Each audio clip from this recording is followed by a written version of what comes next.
예, 우리 표 한번 같이 한번 읽고 시작하겠습니다. 주여 치유하게 하소서. 예, 주여 치유하게 하소서라는 그 표가 우리 오늘 세종의 모든 가족들 가운데 항상 넘치는 은혜로 그 주의하심 가득한 한 해가 되기를 간절히 소망해 봅니다. 그러면서 우리가 지금 살펴보고 있는 것은 우리를 향하신 하나님의 뜻에 대해서 분별하고 있습니다. 말씀을 통해서 하나씩 점검해 나가고 있고요. 특별 예배를 통해서 우리가 살펴봤던 것은 기뻐하고 쉬지 말고 기도하라까지 살펴봤고, 오늘부터 우리가 우리를 향하신 하나님의 뜻, 감사에 대한 주제를 가지고 함께 은혜를 나누고 있습니다. 범사에 감사하라. 그래서 범사에 감사하기 위해서 두 가지 우리가 벽에 부딪히게 된다고 말씀드렸어요. 현실의 벽하고 범사에 감사하라는 그 율법의적인 어떤 그런 짐들에 대한 것들을 우리가 어떻게 헤쳐나가야 될까라는 그 질문에 대해서 근본적이고 또 고전적인 어떤 그 하나님의 원칙, 원리를 어떻게든 우리가 붙잡을 수 있어야 된다고 그랬습니다. 그래서 우리가 오전에 살펴봤던 것은 뭐죠?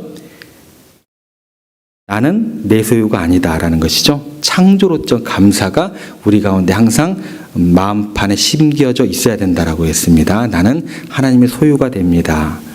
나로부터 시작된 것은 없습니다. 이 감사가 범사에 감사할 수 있는 가장 근원적인 감사의 첫 번째 주제였고요. 두 번째 우리가 생각할 것은 뭐냐면 구속론적 감사입니다. 한번 따라해 보겠습니다. 구속론적 감사. 네, 이게 어떤 얘기냐면 대가를 치러주신 거예요.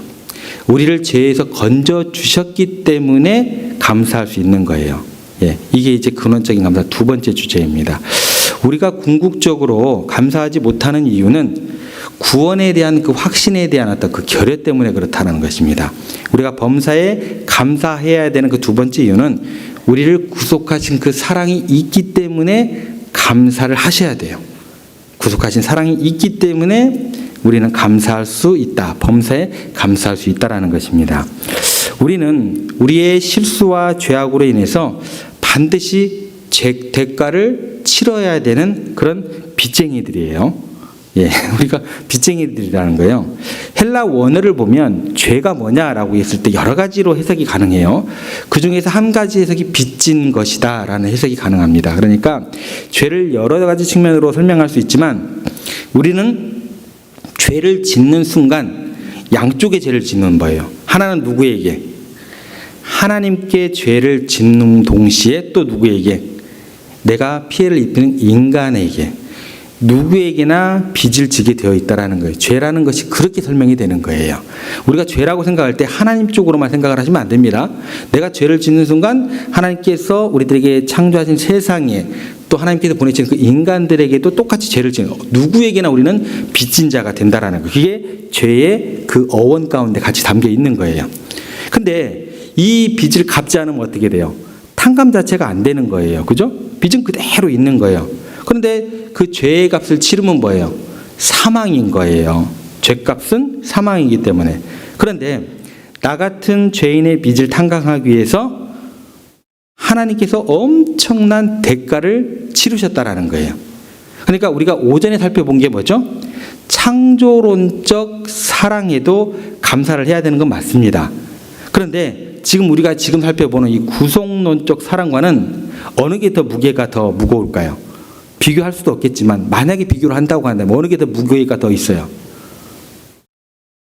창조론적 감사. 그러니까 하나님께서 우리를 창조하실 때 고통을 겪으셨거나 피를 흘리셨어요? 안 흘리셨어요?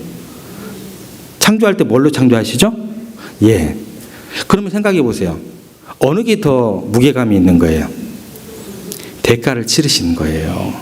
어떤 대가를 치르신 게 아니라 말씀으로 창조하셨다라는 것도 우리의 범사의 감사의 요건이 되지만 이것보다 하나님 입장에서 더 크고 더 무거운 게 뭐예요? 여러분들을 구속하기 위해서 하나님께서 엄청난 대가를 치러야만 그 빚이 탕감된다라는 거예요. 거절하는 것은 절대 없어요. 예, 거절하는 것은 우리에게는 거저죠. 근데 이게 하나님께는 거저가 아니었다라는 거예요. 그러니까 이걸 이렇게 접근하시면 됩니다. 예수님이 가늠하다 현장에서 잡힌 여인을 풀어주셨어요. 나도 너를 정죄하지 아니하노라. 그냥 그대로 끝이에요? 그게 끝이 아닙니다.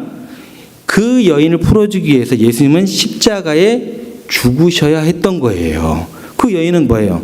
너를 정죄하지 않으니 너는 가서 다시는 죄를 짓지 마라라고 자유함을 선포받았지만 예수님 그 대신 뭐예요? 십자가를 지셨어요. 손 마른 사람의 팔을 낫게 하기 위해서 사람들이요, 예수님을 죽이기로 결심을 했습니다.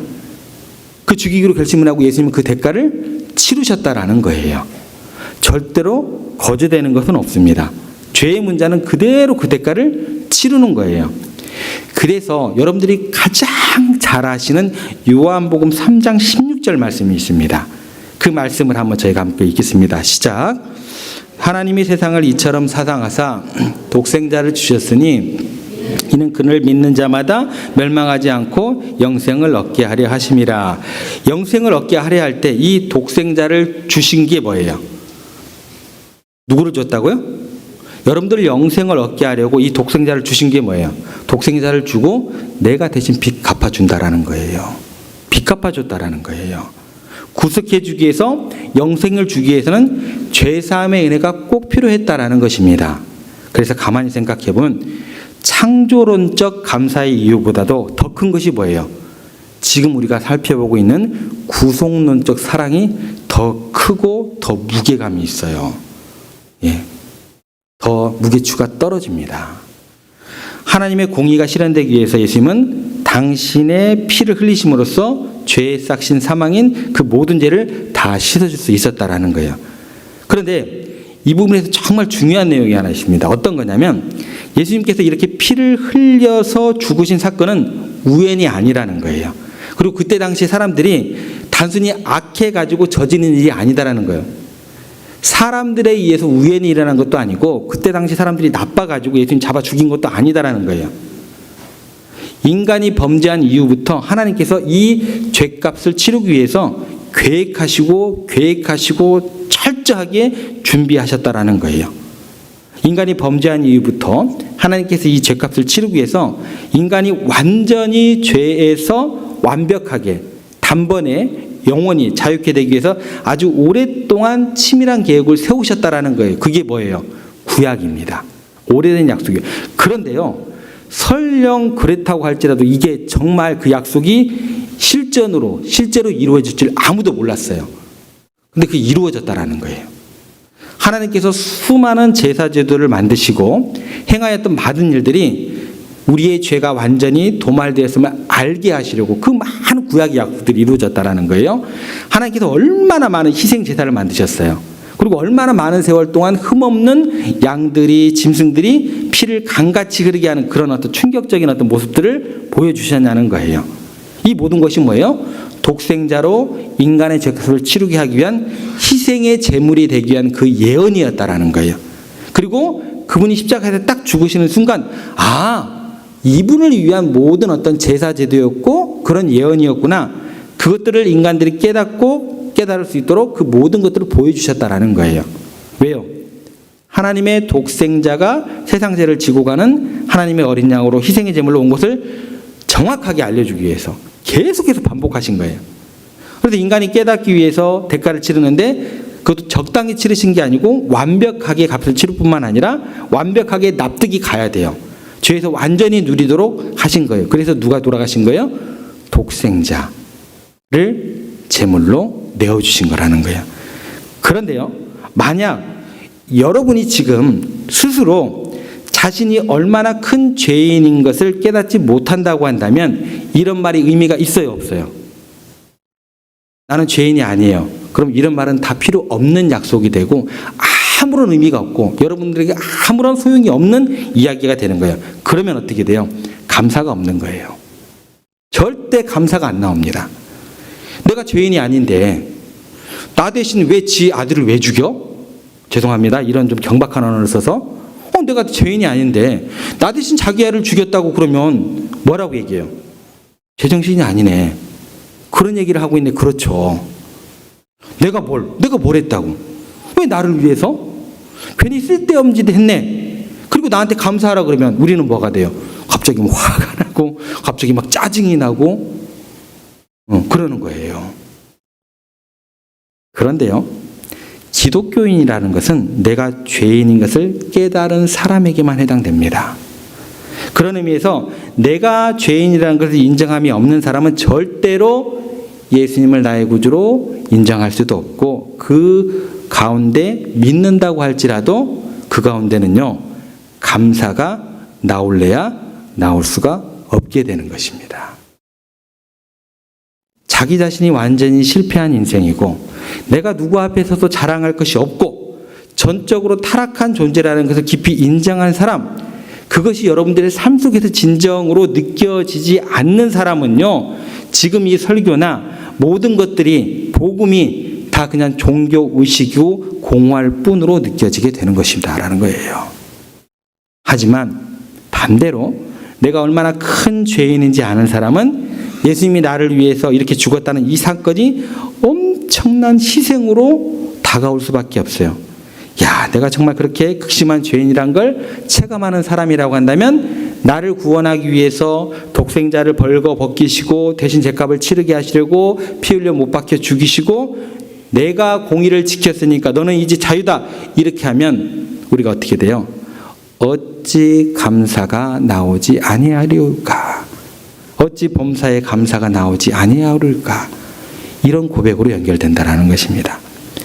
그런데 우리가요, 자꾸 내가 하나님께 뭘 할 수 있는 자격이 있다고 생각을 해요. 내가 하나님께 뭘 드릴 수 있는 그런 존재라고 생각을 해요. 이게 어떻게 되냐면, 직분이 목사면 목살수록, 교회 생활을 오래 하면 오래 할수록, 봉사를 많이 하면 할수록, 은혜를 받으면 받을수록 이 착각 가운데 헤어나기가 쉽지 않아요.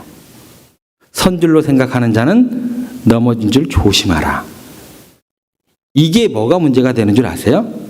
신앙생활을 오래 하면 할수록, 목사라는 타이틀을 가지면 가질수록 이게 감사를 방해하는 가장 근본적인 요인이 되는 거예요. 우리가 주님께 드릴 수 있는 것은 우리의 죄와 허물을 고백하는 것 외에는 아무것도 없습니다. 나머지 좋은 것은 다 빛들의 아버지께로 온 거라는 거예요. 야고보서 1장 17절 말씀에 보면 이렇게 기록되어 있습니다. 온갖 좋은 은사와 온전한 선물이 다 위로부터 빛들의 아버지께로 내려오나니 그는 변함도 없으시고 회전하는 그림자도 없으시니라. 좋은 건 다 누구에게 받은 거예요? 하나님께 다 받은 거예요. 우리가 창조한 게 뭐예요? 우리는 기가 막히게 죄를 잘 창조해요. 그래요, 우리들은. 지은 죄와 불평밖에 우리가 창조한 게 없다라는 거예요. 망가뜨리기는 굉장히 잘 망가뜨려요. 우리가 죄와 불평, 그런 것들은 잘 만들어내요.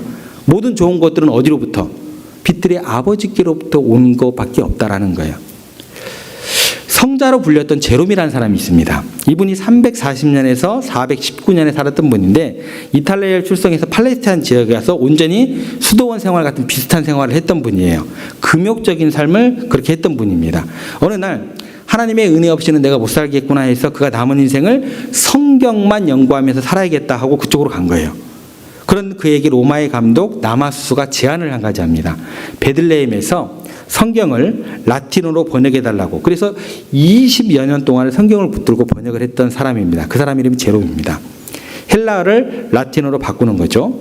구약과 신약뿐만 아니라 여러 가지 또 주석에 대한 책들을 많이 이렇게 썼던 사람입니다. 이분이 베들레헴에서 성경 작업을 하고 있고 기도를 열심히 하고 있는데 갑자기 주님이 나타나셨어요. 제롬이 얼마나 기뻤겠어요. 사랑하는 주님, 제가 주님을 위해서 선물을 드리고 있습니다. 주님께 제가 뭘 드려야 할까요? 예수님께서 이야기하세요. 하늘과 땅의 그 가운데 모든 만물이 내 것인데 네가 나에게 줄 것이 무엇이냐? 그래도요, 제가 주님을 그냥 보내게 할 수는 없습니다. 제가 가진 것 중에 비록 수도사라서 소유는 별로 없지만 뭔가 꼭 주님께 드리고 싶습니다. 예수님께서 뭐라고 얘기하시냐면 그거 가난한 사람에게 주고 나에게는 너의 소유 필요치 않다.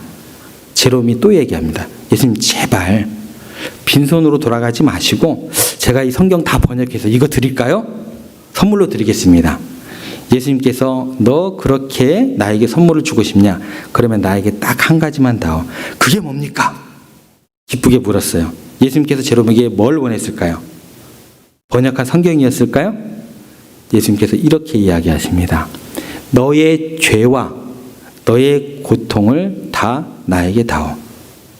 그것이 나에게 있어서 최고의 선물이다. 여러분 잘 생각하셔야 돼요. 여러분들이 주님께서 여러분들에게 뭘 기대하실까요? 주님께서 이 땅에 오신 목적이 뭐예요? 주님의 이 땅에 오셔서 하신 일이 뭘까요? 우리의 죄와 허물을 짊어지시는 거예요. 세상 죄를 지고 가셨다라는 거예요. 주님께서 우리에게 바라는 것은 그것밖에 없습니다. 너의 죄를 깨끗하게 씻어주고 싶다. 그게 너희들이 나에게 줄 수 있는 최고의 선물이고 그것밖에 없다라는 거예요.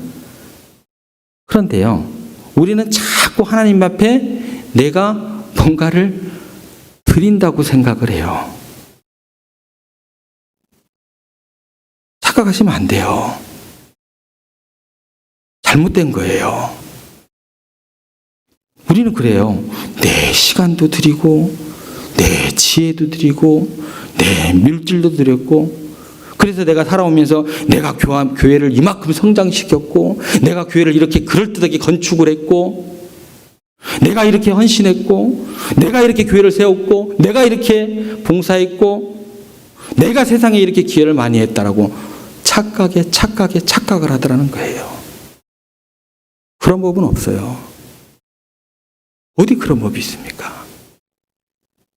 그래서 우리는 어떤 모양이 따라오는 줄 아세요? 그래서 교만해집니다.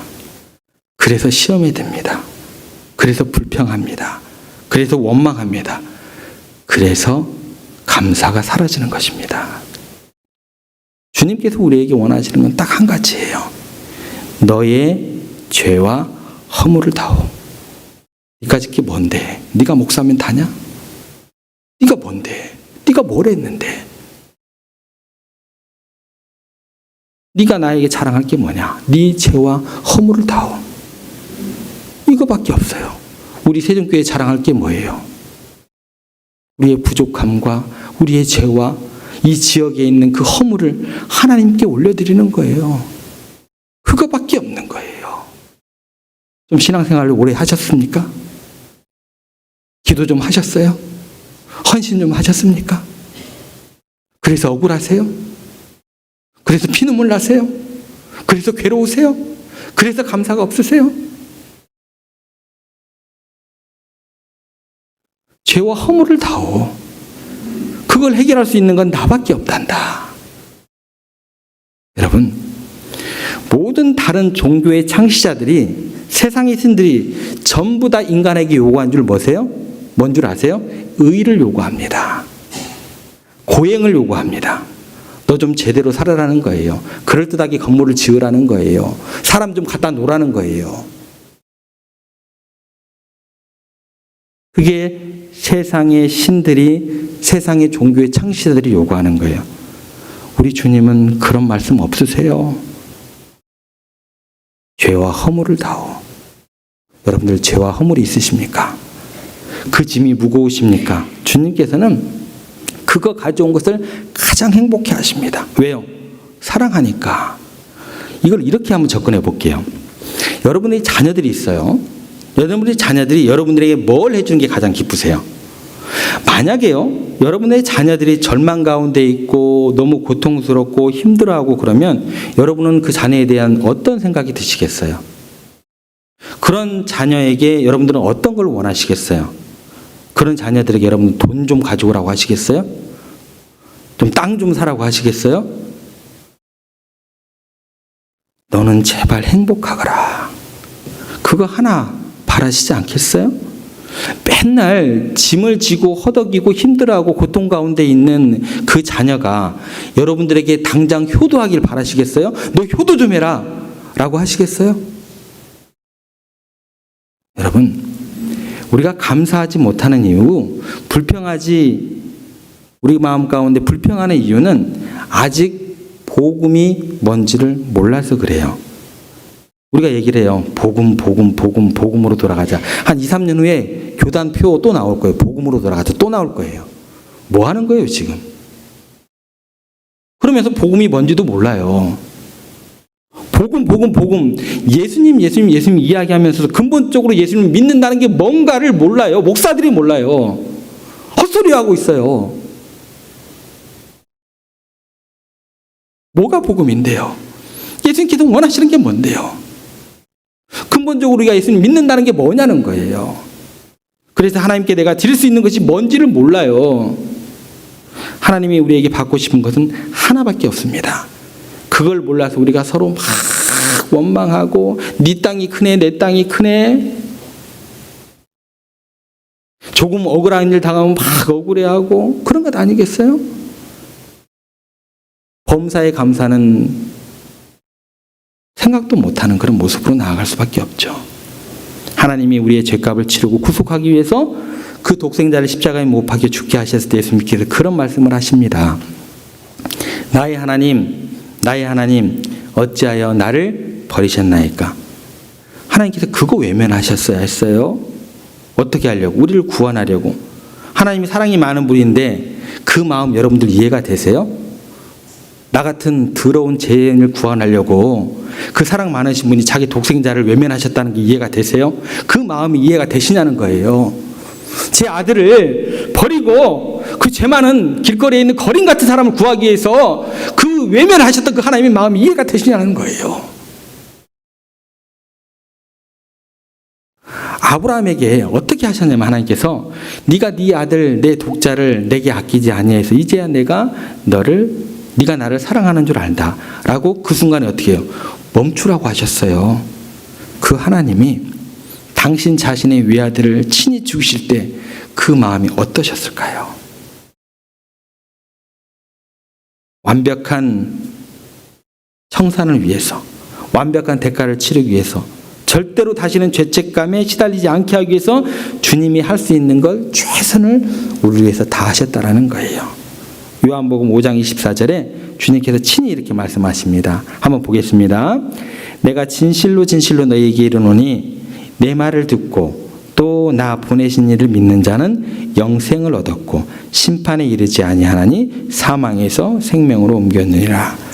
여러분들 사망에서 생명으로 옮기기 위해서 지금 어떤 일이 일어났는가를 다시 한번 여러분들의 마음 가운데 심으셔야 돼요.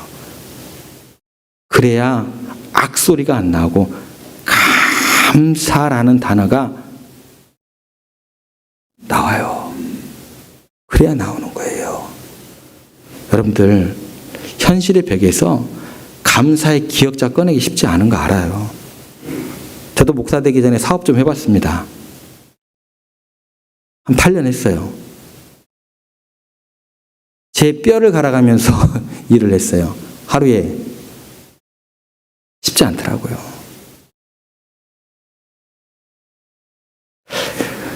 사망에서 생명으로 옮기기 위해서 어떤 일이 일어나는가? 현실에서 감사라는 단어를 꺼내기 위해서 여러분들은 이를 악물고 어떻게든 근본적인 그 원인을 찾고 그 마음 가운데 감사가 고백되어질 수 있도록 그렇게 삶을 말씀으로 실제가 되게 하셔야 감사가 나오는 거예요. 우리는 예수님의 대속이 죽으심으로 진정한 의미에서 영원한 자유를 얻었다면 우리가 감사의 기억자를 꺼낼 수 있는 그 하루의 삶이 될 수 있다는 것입니다. 지금 일어나고 있는 일들이 어찌 부당하다고 느끼는 말이 안 나올 수 있겠어요. 그 순간 다시 우리를 위해서 대속하신 그 주님의 사랑을 붙들고 그 사랑에 감격할 수 있는 여러분들의 삶이 되셔야 한다는 것입니다. 그리고 죄밖에 드릴 것이 없는 인간이 어떻게 이런 일이 내게 있습니까? 라고 그렇게 고백되어 줄 수 있는 그 발걸음으로 나아갈 수 있는 여러분들이 되셔야 된다는 것입니다. 여러분, 우리는 이 구속하신 은혜가 너무나 완벽하기 때문에 어떠한 상황 가운데서도 우리가 감사할 수 있는 존재들이라는 것을 다시금 마음 가운데 새기시기 바랍니다. 그렇게 감사를 시작하시는 여러분들의 오늘과 내일이 되시고 그런 은혜 가운데 거하시는 여러분들의 2024년 한 해가 되시기를 주님의 이름으로